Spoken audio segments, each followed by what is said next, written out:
One of the interesting points I always like to consider when I'm thinking about like tribalism, because humanity is naturally, we like to belong to groups, right? We're all tribalistic, evolutionarily.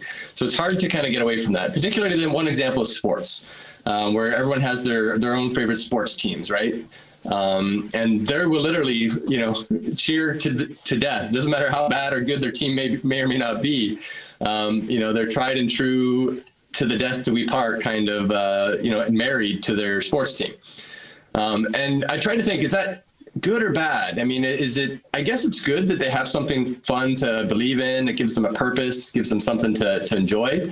But at the same time, when that extends to other things like politics or religion, or to the point where you're willing to die for your religion or die for your politics, even though like the Nazis being the extreme example, where they were all essentially brainwashed to the point where most, if not all of them, were willing to die for their cause, which we all more or less accept now that it was generally a bad cause, but they all at the time believed it. Yeah, more or less. As far as world examples or world history goes, I think the majority of us would agree that was a pretty bad cause. But at the time, they all believed it, and the tribalism is kind of, I guess, was the problem there, is that they were all just part of the group and they really couldn't go against it because they were brought up or brainwashed or whatever you want to call it. So at the same time, it's just, I want to encourage people, I guess you got to draw a line on when tribalism is okay and when it's bad. And that's something that I definitely think we can kind of focus on, and maybe have a whole talk on just tribalism in general, on how to recognize the difference, good tribalism versus bad, versus good if it's all in good fun, if it's just like a competitive game or a competitive fun atmosphere, whether it's a debating competition or something fun, where you have sides, but at the same time, you still want to be a good sport, right? You don't want to put down your opponent. It's okay to kind of lift up the side you're on, I guess. But at the same time, you want to congratulate your opponent when they win, and you want to, be a good sport about everything, as much as possible. So I think if we kind of extend that whole sportsmanship mentality to politics and nationalism and religion, even be a good sport in religion. Don't necessarily bash other religions because you don't believe them and you're a tribalist, religious personality and you're willing to die for your religion. That's fine, but you shouldn't necessarily kill someone else because they don't believe in the same thing you believe. Yeah, well, I think we can definitely say a few things about tribalism, because I think that will be a recurring thing to address from different angles.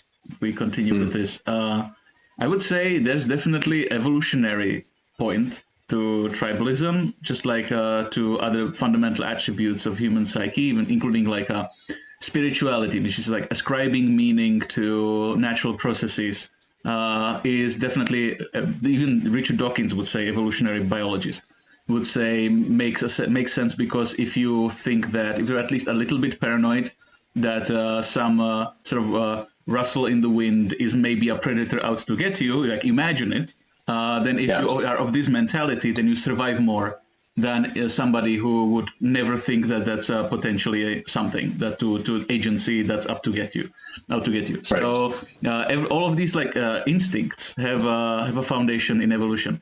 Tribalism is a variation on just the general cooperative instinct, because the cooperative instinct was evolutionarily rewarded, obviously, because if a group is able to socially cooperate of animals, that's a huge booster to their ability to survive. It's just that at that point, your main enemy become other groups of intelligent beings, and they could be of your own species, but they also could be like a competitor species. Like at some points in evolutionary history, there were multiple sapient species, like Neanderthals and Homo sapiens at the same time, and probably more like Denisovans, and I don't even know. Like nobody knows actually how many, because it's difficult to find all of the remains.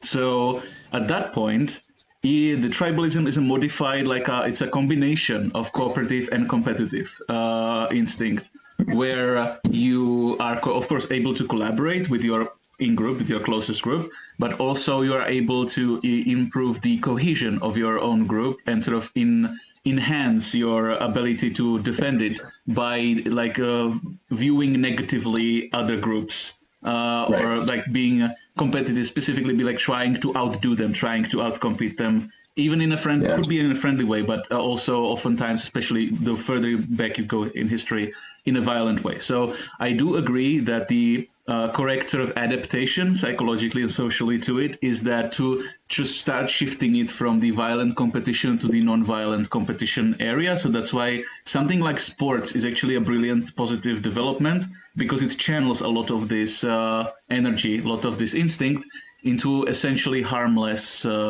situation or scenario where it's good that it's a competition about something that's not important at all in the end.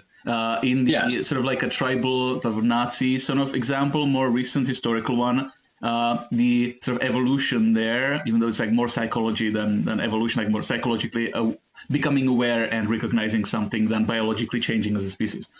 But what you saw there is that the world in which you have competitive tribal imperial powers is comparatively objectively worse world than a collaborative peaceful world, because now you've had a long period of peace after the main, like the culmination of the imperialist sort of period with the World War II. So since then, what you have is like a unprecedented global connection and cooperation and trade. And what you can see is that, of course, there are still conflicts and still problems and still exploitation and some colonial and imperial impulses of some powers somewhere. But ultimately, you can calculate on like many objective levels that you have less conflict, so like the lives get longer and are better overall. You raise more people out of poverty, and essentially you can have a win-win scenario where the world cooperating is a world that's much better off than world just competing in the violent sense, because there you're just in the zero-sum mentality where what it leads to is that you could have had this sort of amount of resources and stuff that can be had, and you just subtract from it because you're destroying parts of it. Whereas in the cooperative mode, you're not limited to the amount of goods that you have. You can actually, through cooperation, start multiplying the amount of goods that you have, and that way everybody has more, because you realize it's not zero sum.